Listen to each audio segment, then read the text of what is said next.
Raindrops hit the bus window as Emma held her 4-year-old daughter's small hand tightly. Her borrowed suit smelled faintly of someone else's perfume, and her tights had a small crease she'd hidden with clear nail polish. In her lap, the folder with her documents was shaking slightly, not from the movement of the bus, but from her nerves. She'd lied on her resume. Well, not exactly lied, but she had omitted the fact that she was a single mother. Hello, before continuing with this story, tell me in the comments where you're listening to me from. I'm excited to imagine the places these words come from. Now, let's get back to this story that will change everything you thought about love and perseverance. Emma had once been a successful professional. A systems engineer specializing in web development, she earned a master's degree that had cost her years of hard work. She vividly remembered her college days, when she stayed up late coding, when her professors congratulated her on her innovative projects, when the top tech companies courted her with tempting offers. She had been at the top of her class, the star student everyone predicted would go far in the tech world. But that was before Lily was born. Before her daughter's father disappeared one morning, leaving only a handwritten note on crumpled paper, "I'm not ready to be a father. I'm sorry, but I can't do this." Emma had found that note on the kitchen table, next to the keys to the apartment they'd shared for 2 years. Before her mother died of cancer 6 months later, taking with her the last pillar of support Emma had in the world. Her mother's death had been especially cruel. Mary Wilson had been a nurse for 30 years, a strong woman who had raised Emma alone after her husband died in an accident when Emma was only 8 years old. "Wilson women are warriors," Mary used to say as she braided Emma's hair before school. "We can handle anything life throws at us." But cancer had been stronger than her warrior spirit, and Emma had been left completely alone in the world, with a 6-month-old baby and medical bills that had left her bankrupt. Now, 3 years later, Emma had worked as a waitress at the Italian restaurant on the corner, where the owner yelled at her for wearing her hair untidy. She had been a saleswoman in a clothing store where she had to stand for 10 hours straight in shoes that hurt her feet. She had worked as an office cleaner during the early mornings, when Lily slept on a plastic chair in the janitorial room because she had no one to leave her with. She had been a supermarket cashier, where impatient customers sighed when she took extra seconds to count out their change because she was exhausted. And she had even sold empanadas she made at night outside schools, under the merciless midday sun, all for Lily, her little girl with huge hazel eyes and a bright smile who waited for her every night with a new drawing and 1,000 questions about the world. "Mommy, why is the sky blue? Mommy, where do the birds go when it rains? Mommy, when are we going to have a house with a garden like the one in the books?" Emma kept each of those drawings in a showbox under her bed, along with photos of Lily taking her first steps, saying her first word, and losing her first baby tooth. She was her most precious treasure after her daughter. Nights were the hardest. After putting Lily to bed in the single bed they shared in their small one-bedroom apartment, Emma sat at the kitchen table with her borrowed computer, trying to stay up to date on the technologies she'd once mastered. She read articles about new development frameworks, watched YouTube tutorials with headphones on so as not to wake her daughter, and practiced coding on personal projects she hoped to one day show off in an interview. Her fingers still remembered the feel of the keyboard, the satisfaction of solving a complex problem with elegant lines of code, but with each passing night, she felt the technological world slipping further away from her. Technologies were changing rapidly, and she could barely keep up with the hours she managed to steal from sleep. The opportunity had come in the most unexpected way. Sarah Collins, a regular at the coffee shop where she worked on weekends, had overheard Emma helping to troubleshoot a technical issue on the shop's computer. It was a particularly busy Saturday morning, and the cash register had crashed just as there was a line of 20 people waiting to order their morning coffees. The manager, a nervous man named Frank, was on the verge of a panic attack. The whole day is going to be ruined. The customers are going to leave. I need to call the repairman, but he won't be home until Monday. Emma had stared at the screen for a few seconds, identified the problem in the operating system, and with a few commands she had remembered from her college days, managed to reboot the system in less than 5 minutes. "You're a systems engineer," Sarah had said, not as a question, but as a statement. She was a woman in her 40s, elegantly dressed, with a kind of confidence that emanated from years of professional experience. "It's not a lucky break. You knew exactly what you were doing." Emma smiled shyly as she cleared the tables. "I studied engineering years ago, but now this is my life. Would you mind if we talked for a moment when you're done with your shift?" Sarah had waited patiently until Emma finished clearing the last few tables and putting away the utensils in the kitchen. They sat down at a corner table, and Sarah formally introduced herself. She worked as a human resources director at Mitchell Technologies, a tech company that had grown exponentially over the past 5 years. They had a vacancy for a senior developer they'd been trying to fill for months. "The salary is 5 times what you earn here," Sarah had said bluntly. "But I'm not going to lie to you, it's a demanding position. We need someone who can adapt quickly, understands both front-end and back-end development, and can work in a high-pressure environment." Emma had felt like she was dreaming. 5 times her current salary meant being able to afford a decent apartment, buy Lily the clothes she needed, maybe even save for the future. But she also knew it was too good to be true. "Why are you offering this to me? You haven't even seen my resume." "Because in 5 minutes you solved a problem that would have taken our regular technician an hour to diagnose. And because I've been watching you work here for months. You're efficient, attentive to detail, and have that calmness under pressure that's impossible to teach." Emma spent the next 3 sleepless nights preparing for the interview. She'd updated her resume, highlighting her university achievements and minimizing the 3-year gap. She'd studied new technologies, from React and Node.js to Docker and Kubernetes. She'd practiced answers to technical questions in front of the mirror in the small apartment she shared with Lily, while her daughter slept soundly in their shared bed. Her computer was a relic she'd bought at a thrift store for $50. The screen flickered occasionally, and the keyboard had some keys that required extra force, but it worked well enough for Emma to study and practice. She'd downloaded YouTube videos on the latest trends in web development, read technical documentation until her eyes burned, and written practice code in a basic text editor. Lily, accustomed to her mother's nightly routines, had adapted to falling asleep to the soft sound of typing. Sometimes she would wake up in the middle of the night to find Emma still working in the dim light of the table lamp. "Mommy, why aren't you sleeping?" he asked her in a sleepy voice. "Mommy's studying to get a better job, my love, so we can have our own house." "A house with a garden?" "Yes, a house with a garden where you can run around and plant flowers." Lily smiled and fell back asleep, dreaming of gardens filled with brightly colored flowers. The problem arose the morning of the interview, as if the universe had decided to test her once again. Mrs. Rodriguez, a kind, older woman who lived next door and cared for Lily when Emma was at work, had experienced a devastating family emergency. Her husband of 40 years had suffered a massive heart attack in the early hours of the morning and was in the hospital fighting for his life. "I'm so sorry, Major, Mrs.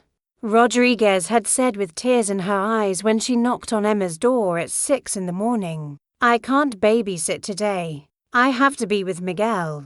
Emma had felt as if the ground had fallen out from under her feet. She had desperately called the other child care options she had found over the years. Maria, the teenager who sometimes babysat Lily, was in school and had an important exam. The local daycare had a waiting list and cost more than Emma could afford. Her neighbors were either working or unavailable. She had called Mitchell Technologies 3 times, each time with increasing desperation in her voice, trying to reschedule the interview. But the secretary, a woman with a cold, efficient voice, had been adamant. Ms. Morales, the interview panel is full for today. We have 12 candidates scheduled this week, and today is your only available option. If you can't make it, we'll understand, but we won't be able to reschedule. Emma had hung up the phone and sat on the floor of her small kitchen, head in her hands. She had worked so hard for this opportunity. She had studied until she was exhausted, invested her last savings in a suit borrowed from her neighbor, and pinned all her hopes on this interview that could change her life and Lily's. "Mommy, are you sad?" Lily had asked as Emma fought back tears. Her daughter had that special ability children have to sense their parents' emotions, even when Emma tried to hide her distress. "No, my love. Mommy is thinking. Are you thinking too hard? Because when I think too hard, my head hurts, and I do this." Lily had put her small hands to her temples and frowned in a perfect imitation of intense concentration. Emma had hugged her, breathing in the familiar scent of baby shampoo and the oatmeal cookies they'd shared for breakfast. Her daughter always smelled of sweetness and the innocence Emma fought to protect every day. In that moment, holding the most important person in her life, she had made the riskiest decision of her life. Lily would come with her to the interview. Emma had spent the bus ride explaining to Lily exactly how she needed to behave. She'd packed a small backpack with quiet crayons, a coloring book, a water bottle, and some quiet snacks. She'd chosen Lily's quietest outfit, a simple navy dress with lace-up shoes that wouldn't come loose. "Remember, my love, Mommy needs this job to buy you the new shoes you need, and so we can move to a nicer place. You're going to sit very still, you're going to color very softly, and you're not going to make any noise." "Okay." Lily had nodded solemnly, with that seriousness children sometimes displayed when they understood that something was very important to the adults they loved. At 4 years old, she had already learned more than a child should know about life. She had seen her mother cry quietly after paying the bills and realizing there was no money left for food until the next check. She had noticed how Emma carefully divided her own portion of food to make sure Lily ate enough. She had listened to the late-night phone conversations where her mother, her voice cracking, begged for extensions on the apartment rent. There were days when Emma thought she had failed as a mother by exposing Lily to the harsh realities of poverty. But she also knew her daughter was learning valuable lessons about resilience, about unconditional love, and about the dignity of hard work. The Mitchell Technologies building rose into the sky like a tower of glass and steel, reflecting the clouds moving slowly across the morning sky. Emma adjusted her neighbor's borrowed jacket, which was slightly too big on her shoulders, and took Lily's hand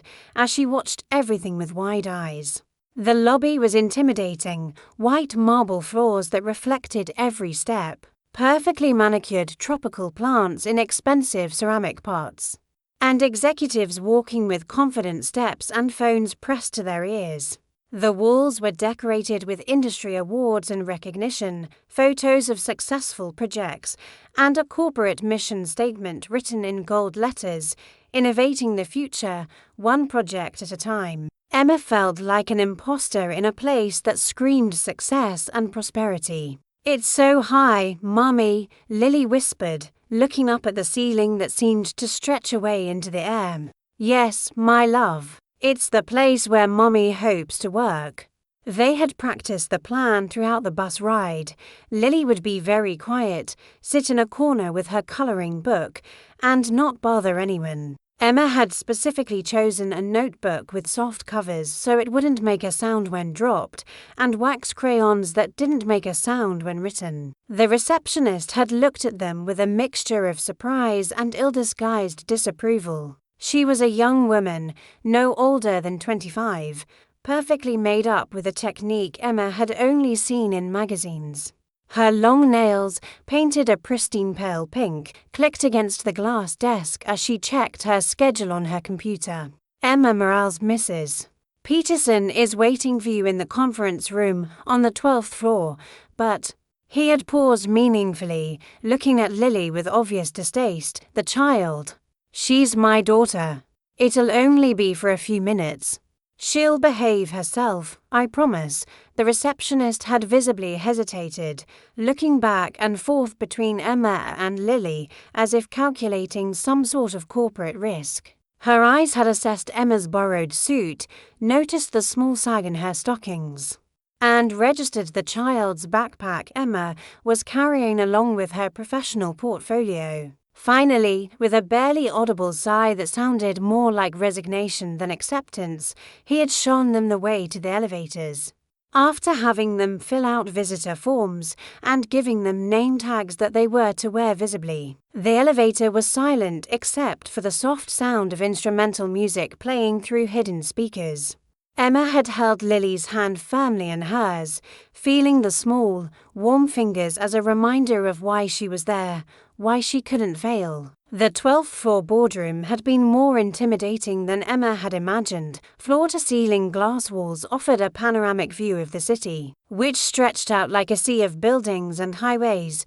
A polished black marble table reflected the overhead lights like a nighttime lake, and 3 impeccably dressed people had sized her up from the moment she'd walked in. Emma had immediately recognized Margaret Peterson, the Human Resources Director, from her photo on the company website and her LinkedIn profile, which she had obsessively studied. She was a woman in her 50s, with silvery grey hair styled in a neat bun, and a suit that probably cost more than Emma's monthly rent. Next to her was Robert Chen, the head of the technology department, an older man with a neatly trimmed grey beard and designer glasses. The third person was a young woman, probably an assistant or coordinator, diligently taking notes on a tablet she held as if it were a sacred object. Lily had padded to a corner of the room, exactly as they'd practiced, and opened her sketchbook with the gravitas of someone who understands the importance of the moment. Emma had carefully chosen the quietest sketchbook she could find at the dollar store and had packed the crayons that made the least noise when dropped, after meticulously testing them at home. Mrs. Morale's Margaret Peterson's voice cut through the air like a razor-sharp blade, cold as the air conditioning that kept the room at an almost uncomfortable temperature. We didn't know you'd have a companion. She had put special emphasis on the word companion, as if Lily were some kind of inappropriate accessory that Emma had decided to wear for the occasion. I'm so sorry, Emma had replied, immediately feeling defensive but trying to keep her voice firm and professional. There was a last-minute issue with my daughter's care, but I can assure you this will not affect my work performance at all. My daughter is very well behaved and will not cause any distractions. Margaret had exchanged a meaningful glance with her colleagues, one of those glances charged with silent communication that Emma knew all too well. It was the look of those who had already formed an opinion and were simply following protocol formalities. Despite the tense atmosphere and the occasional glances at Lily, Emma managed to demonstrate over the next 45 minutes why she had been the top student in her engineering class. She had answered every technical question with a precision that had surprised even Robert Chen, who had prepared deliberately complex problems to challenge the candidates. When asked about database optimization, Emma explained not only the basic theories, but also advanced indexing and partitioning techniques she had learned during her thesis. When presented with a hypothetical problem regarding web application scalability, she proposed an elegant solution using microservices and containers that demonstrated a deep understanding of modern architectures. He had spoken passionately about optimization algorithms, the advantages and disadvantages of different development frameworks, agile methodologies, and the importance of collaboration in multidisciplinary teams. His mind had worked with the clarity and speed of his best college days, when code flowed like poetry from his fingers and complex problems unraveled before his logical analysis. But despite her obvious technical proficiency, Emma could feel the growing tension in the air. The occasional glances toward Lily, who was drawing in absolute silence in her corner, had become more frequent and more charged with disapproval. Her daughter was being perfect, exactly as they had practiced, coloring smoothly and without making the slightest noise. But Emma knew that her mere presence had fundamentally changed the entire dynamic of the interview. "Your technical profile is excellent," Robert Chen finally admitted. After reviewing the notes he had taken during the interview, "Better than we expected. To be completely honest, your answers demonstrate not only theoretical knowledge, but also the ability to apply that knowledge to real-world, practical problems." Emma had felt a glimmer of hope. Perhaps her professional competence could overcome the circumstances of her personal situation. But Robert had continued, and that small word had fallen like a heavy stone in Emma's stomach. "This company requires full availability. Last-minute trips to other cities for meetings with important clients, extended hours when projects have tight deadlines, occasional weekends in the office during critical launches, and an absolute commitment to the company's goals." "I can meet all those requirements," Emma had replied automatically, though her heart had clenched as she spoke the words. She knew it was a lie, a desperate lie born of necessity. She couldn't travel at short notice because she had no one to care for Lily. She couldn't stay late without prior planning because her daughter needed her. She couldn't work weekends regularly because those were the only days she had to fully dedicate herself to Lily, to take her to the park, to read her stories, to simply be her mom without the pressures of work and survival. "With a little girl?" Margaret had asked, her tone like ice-cutting glass. "No close family? No support? No husband who can share the responsibilities?" The question had fallen like a stone thrown against a window, shattering the last hopes Emma had kept carefully guarded in her chest. "Ms. Morales," Margaret had continued, rising from her chair with a motion that clearly indicated the interview was over, "we sincerely appreciate your honesty in bringing your daughter here today. Indeed, it demonstrates exactly the kind of honesty we value in our employees. But it also demonstrates precisely why you may not be the candidate we are seeking for this particular position." Emma had felt as if her entire world had collapsed around her in that moment. She'd known bringing Lily was a huge risk, but she'd hoped, she'd prayed. She'd put all her faith in the possibility that her professional competence would outweigh her personal situation. She'd believed, perhaps naively, that they'd live in a world where being a single mother wouldn't automatically disqualify her from opportunities she could handle perfectly. "I understand perfectly," she managed to say in a firm voice, even though inside she was breaking into 1,000 small, sharp pieces. "Thank you for your time and consideration. Thank you for coming, Mrs. Morales. We'll be in touch." Emma had known instantly that she would never be called back. She had known it from the way Margaret had completely avoided her gaze as they said goodbye, concentrating instead on sorting papers that didn't need sorting. She had known it from the whispers she had overheard as she had left the room with Lily. Snatches of conversation that included words like inappropriate and poor professional judgment. She had known it from the way the receptionist had wished them have a wonderful day with a smile that hadn't even come close to reaching her eyes, a smile that had been pure empty formality. In the elevator, as they silently descended to the lobby, Lily had shown him her drawing with the innocent pride of a 4-year-old artist presenting her masterpiece.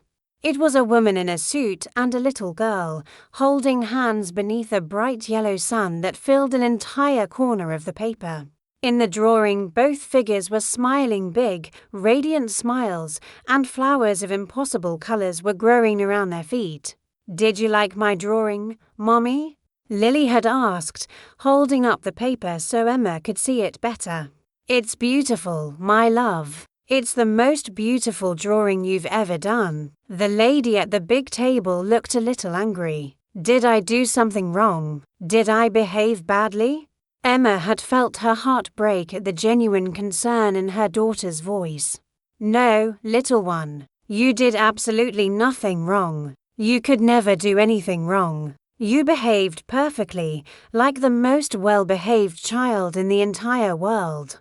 Emma clutched the drawing to her chest as the elevator doors opened. It was another treasure for her showbox, but this time it came with a humiliation that would take a very long time to heal, a wound that would open every time she remembered Margaret Peterson's disapproving glances and cutting words. They were waiting for the elevator on the ground floor, near the building's main exit, when a tall man in an impeccable suit and intense green eyes had strode toward them with purposeful strides.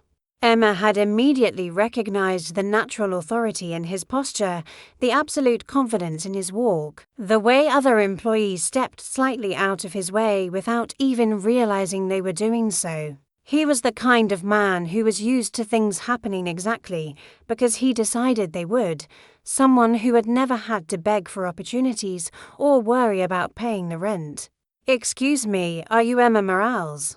Emma had nodded cautiously, mentally preparing herself for another humiliation. Perhaps it was Margaret's supervisor, coming to tell her that her behavior had been completely inappropriate and that she was being added to some kind of blacklist of problematic candidates. "I'm Alexander Mitchell, CEO of the company." He'd introduced himself with a smile that seemed genuinely warm. "I listened to part of your interview from my office." He gestured upward. Toward the upper floors of the building, glass walls have that particular disadvantage, or advantage, depending entirely on your point of view. Emma hadn't known what to say. The CEO, the most powerful man in the entire building, probably a millionaire, had overheard her disastrous interview and public humiliation. "Mommy, is that man mad at me too?" Lily had whispered, instinctively clutching Emma's skirt with her small hands. Alexander had immediately crouched down to the perfect height of the girl, a movement that had been completely natural, without the obvious discomfort that many adults displayed when interacting with small children. "Hello, little artist. What's your name?" "My name is Lily. I'm 4 years old, and I can already write my full name in big letters."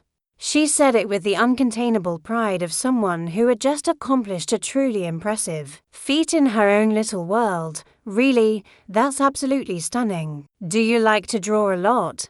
Lily had proudly shown him her notebook, carefully turning the pages to show him her favorite creations: a house with a flower-filled garden, a smiling orange cat, a rainbow connecting to fluffy clouds. "This is my favorite of all," she'd said, pointing with her little finger at a drawing of a house with 2 figures standing at the front door.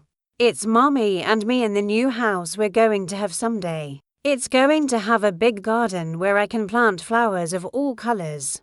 Emma had felt a huge lump form in her throat. Lily had been drawing that imaginary house for months, always adding new details: windows with pretty curtains, a red mailbox, a stone path leading to the door. "That's a really beautiful drawing," Alexander had said with a genuine sincerity that surprised Emma. "I can see you're going to have the prettiest garden in the whole neighborhood." Then he had slowly sat up and looked directly at Emma with an expression she hadn't been able to fully decipher. "Ms. Morales, I've had the opportunity to review your academic resume, and I must say that your experience and qualifications are exactly what I need for a special project I'm personally developing. Would you have a few minutes available for a more informal conversation? There's a very pleasant cafeteria on the first floor of this building." Emma hadn't known what to think or how to react.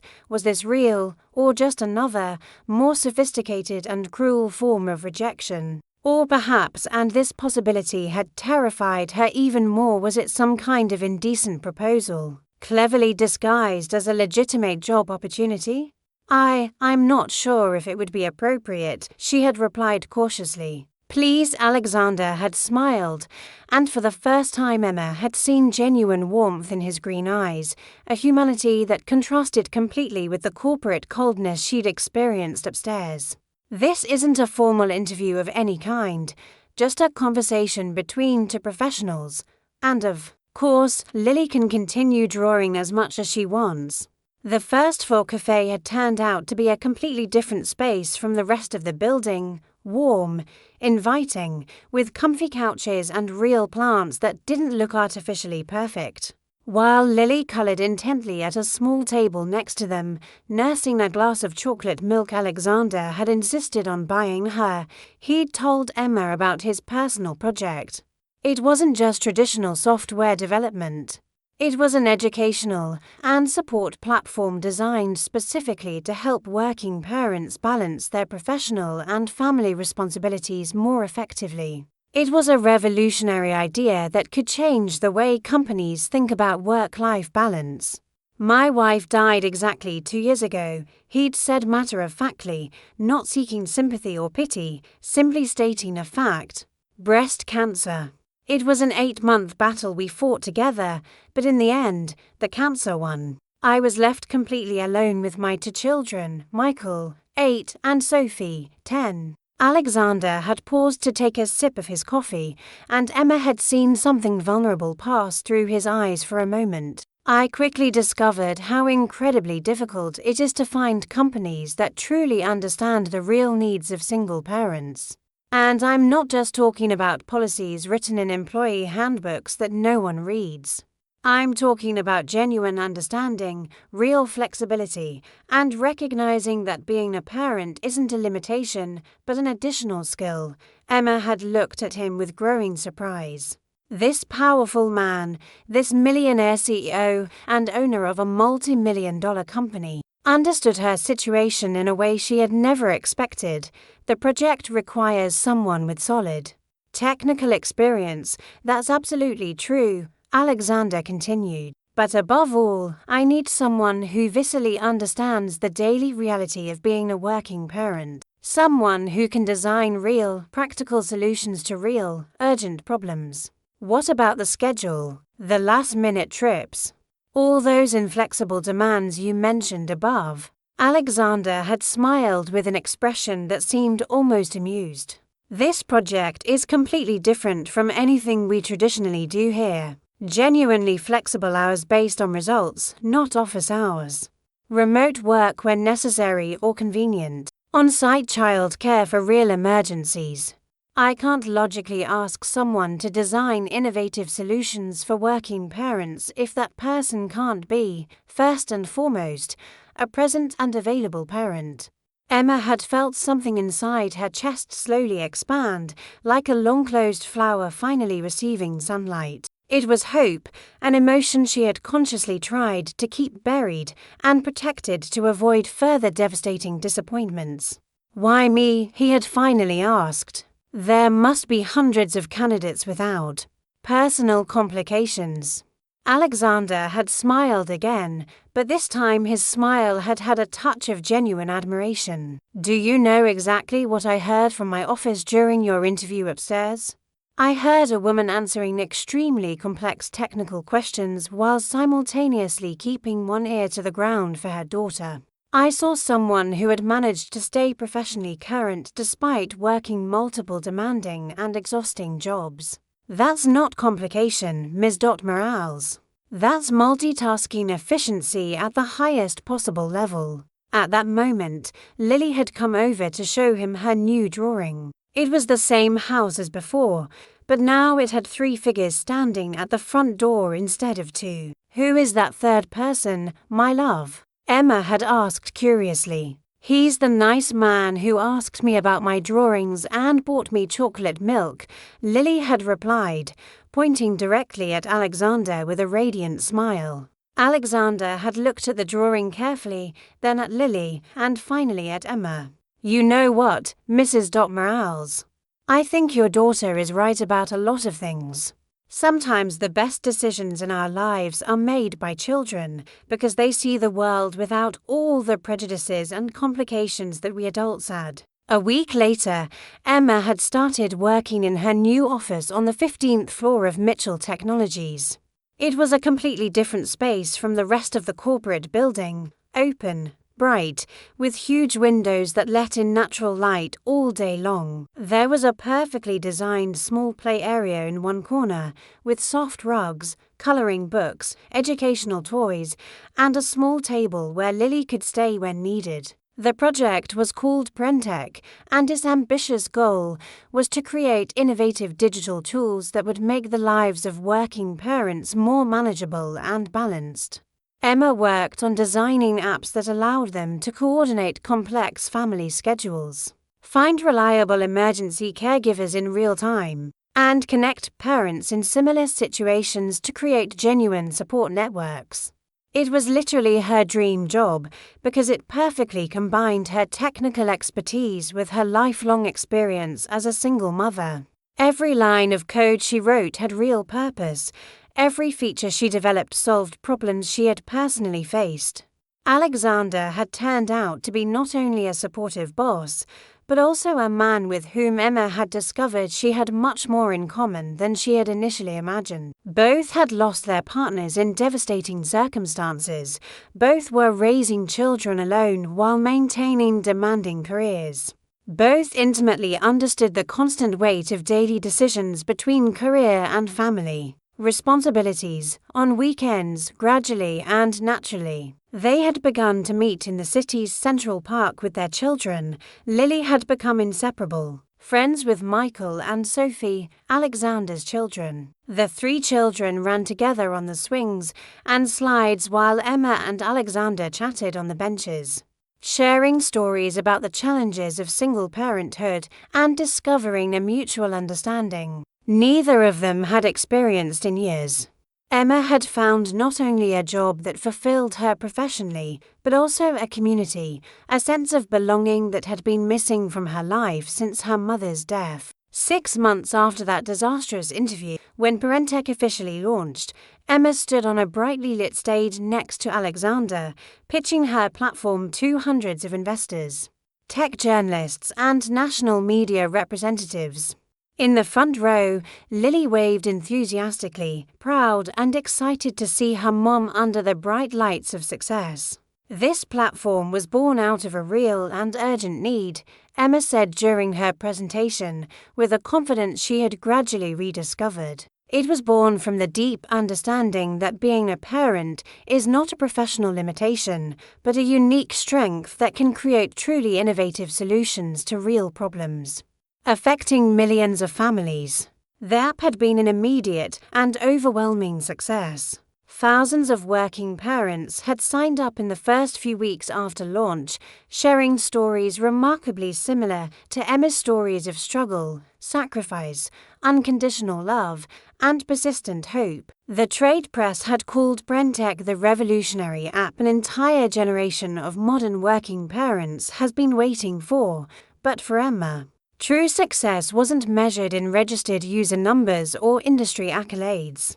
True success lay in being able to pick Lily up from school punctually every afternoon, in having enough money to buy her the new shoes she needed to grow, in finally moving into a two-bedroom apartment where Lily had her own space to play and dream, in watching her daughter draw houses with large gardens and windows filled with sunlight. One winter evening, while carefully organizing Lily's drawings on the desk in their new home, Emma had found the drawing her daughter had made on the day of the interview. The woman and girl holding hands in the bright sunshine, both smiling with that pure happiness that only children know how to capture on paper. Looking at it now, Emma had understood with crystal clarity that Lily hadn't drawn what was at that moment, but what had the potential to be. Her daughter had seen the future with the visionary clarity of innocence. Alexander had gently knocked on the door of the home office Emma had set up in her new apartment. She had been working hard on a new feature for the app, one that would allow single parents to connect directly with each other to form mutual support networks and share resources in their local communities. "How's the new project progressing?" Alexander had asked, approaching with genuine curiosity to see the screen where Emma was working. "Very good.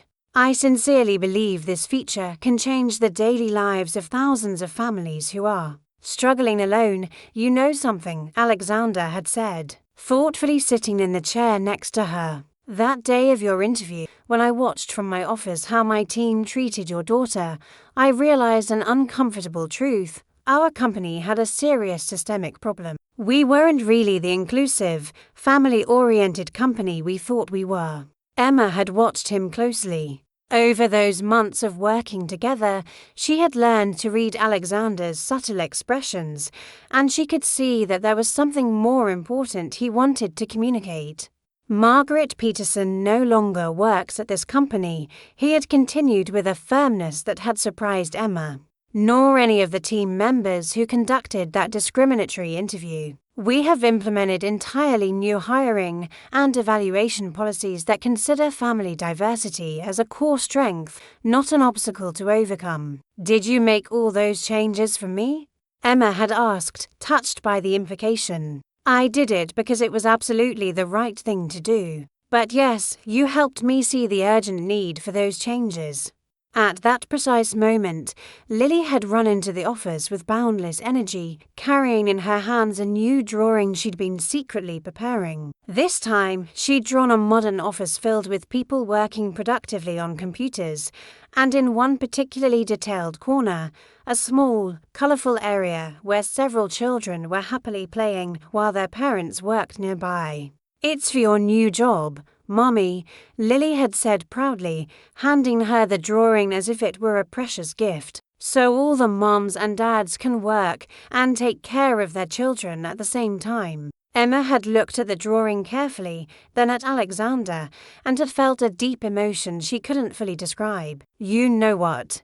I think we just found our next priority feature to develop." 3 years after that rainy, nerve-wracking day on the bus, Parentech had grown into a multi-million-dollar company with satellite offices in 10 different countries.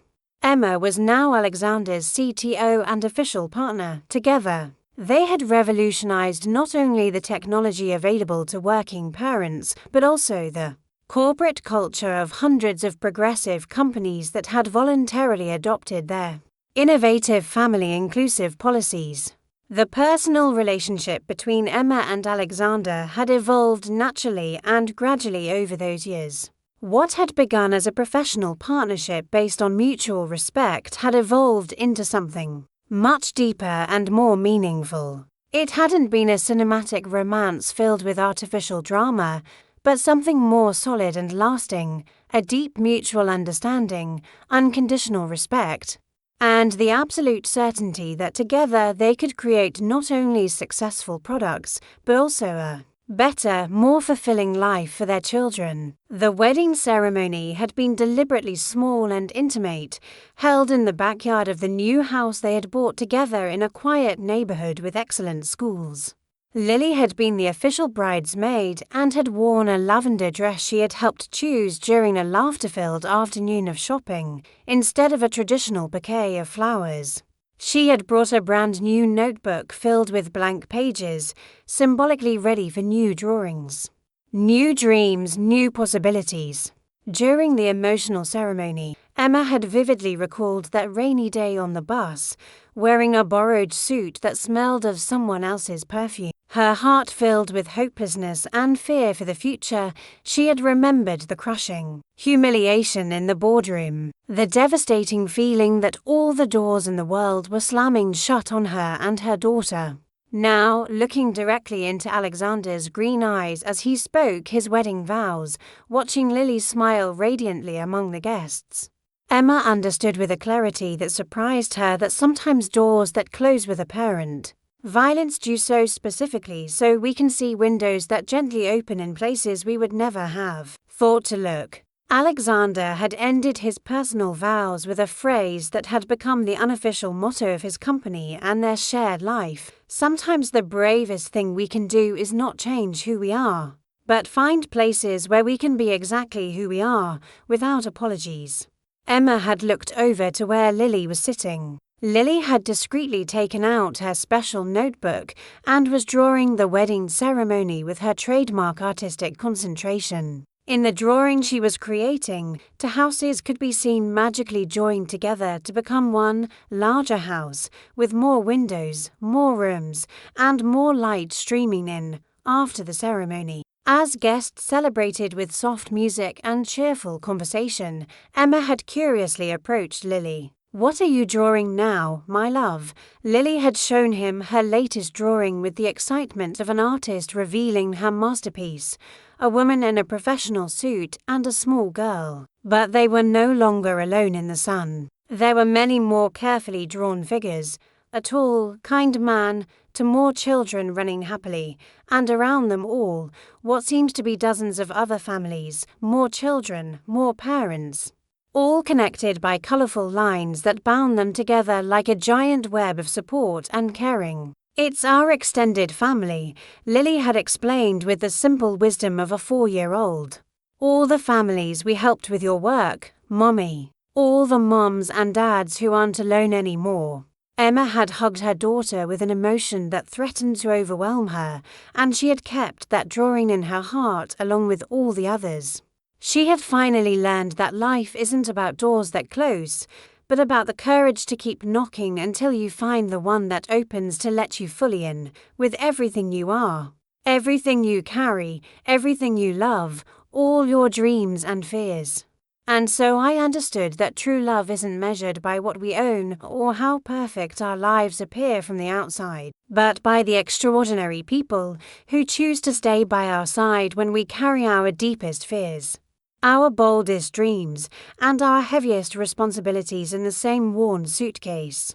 If this story touched you deeply, tell me in the comments which country you're listening from. Which part moved you the most?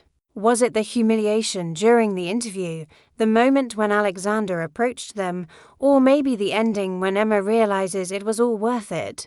Like if you believe we all deserve a second chance at love and life, and subscribe for more stories that speak straight to the heart with the truth that sometimes our greatest vulnerabilities become our greatest strengths.